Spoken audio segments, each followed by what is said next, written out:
Good morning, Elizabeth. I really appreciate the conversation so far. I think you'd be a great candidate for Lembrook, so I appreciate you being willing to answer the questions on recording. I know it's a lot of pressure, but if it's okay with you, we'll go ahead and get started. Of course. Thank you. All right, so tell me about yourself and what is your why? Why do you work? So, a little bit about me. I have been in talent acquisitions now for almost 5 years, I think 4 years, something like that. I started during the COVID era when everyone was looking for new positions and new options. But they're really the why of why I work is so I can spend time with my family.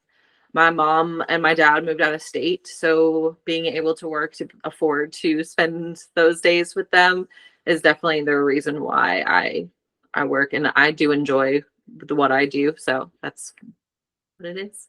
It's a win-win. I like it. All right, number two, tell me about a time you had to look at data from an applicant tracking system and make a recommendation.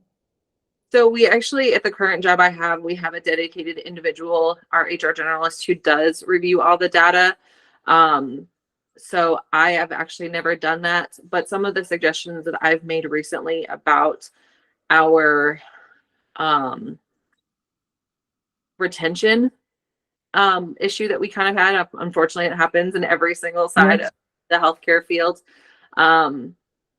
Is things that they are taking into consideration when it comes to maybe our training aspects and things like that, so that we can make sure that we keep the individuals that we're hiring during my side of the house. I'm glad that you mentioned that because I know Lembrook just actually hired a learning and development person, so they take that seriously too. So sounds like they've implemented something similar to what you're thinking about. All right, number three. So walk me through what steps you feel are included in being a full cycle recruiter. So at my current job, I have done everything from researching what needs to go into these specific job recommendation, or I guess job descriptions, by speaking directly with the hiring managers, from the practice managers all the way up to our CFO and CEO, who are the owners of the company. So I'm face to face with them every day. I do the sourcing, I do the video interviews. I submit the candidates to the hiring managers. I also have in the past scheduled the in-person interviews directly on their calendars. I send out the job offers. We do have an individual who does the onboarding process, but I have helped with orientation because that is right in-house at our corporate office. That's awesome. And I know you mentioned in your current position, Proco, which I hadn't been familiar with at first, but you said that they own ICA, orthopedics, and then what were the other two? The Atlas Surgery Center and the Summit Surgery Center. And Yeah. with those three different facilities, we have about 17 different clinic locations plus the corporate office. And I do all the recruiting for both in-house at the corporate office, but also the field positions, which is everything from the front desk workers all the way up to the nurses and the chiropractors. Wonderful. That's definitely a broad spectrum that I think would be really helpful for Lembrook. What are you looking for in a new position?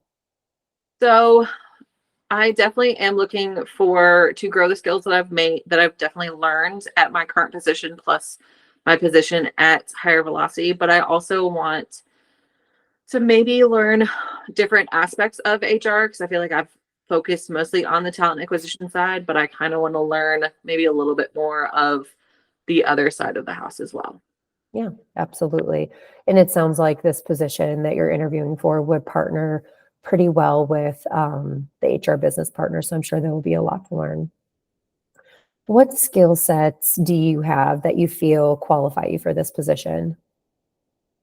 So definitely my biggest one that I've noticed since I started working, since I was graduated from college, is definitely my ability to speak with anybody, no matter their um, skill range, from, like I said, doctors all the way down to the front desk staff, and treat them like you would any other person walking off the street. I'm a very person, I guess people-oriented person. My mom calls my biggest weakness or biggest flaw, I guess, is that I can talk to anybody. And I It's a definitely, strength. yes, I definitely think that that is something that helps me so much in the current position. But I also know when to, or I guess how to prioritize tasks. I am definitely detail oriented, organized with the amount of positions that we currently have. I make sure that I'm not sending the wrong person to the wrong person, and make sure that everything is all T's are crossed and I's are dotted. So that's Love definitely it. the biggest ones that I have. Those are definitely really good skills to have, especially in this industry. What type of work environment do you thrive in? I definitely like one that is very collaborative. I feel like you have to be in talent acquisitions because you're dealing with so many different hiring managers and personalities and things like that, that if you're not in that collaborative mindset, then you're going to fail. And Yeah. that's definitely one that I really enjoy. I really like the people that I work with currently. A lot, most of the hiring managers are super friendly. They're very open and honest about what they're looking for, which makes my job easier. Because if they don't know what they're looking for, then you can't really find them the right person. So that's definitely something that I really like about where I am right now. Yeah. And then lastly, what do you find challenging about your current position? So back in July, or not July, in December, we had a new HR director come in, and he's changed a lot of um, the policies and procedures and things like that within our HR department, where I feel like we did work so well together that it's kind of hindered that relationship. So that is one of the things that I am one of the biggest challenges is those changes that he said he wasn't going to make. Unfortunately, he's made them, and it's very different. Yeah, I can see how that would be challenging. Well, that's the last question. So I really appreciate your time, Elizabeth. I will hit stop record and get you submitted over to Lembrook. All right. Thank you so much. Thank you.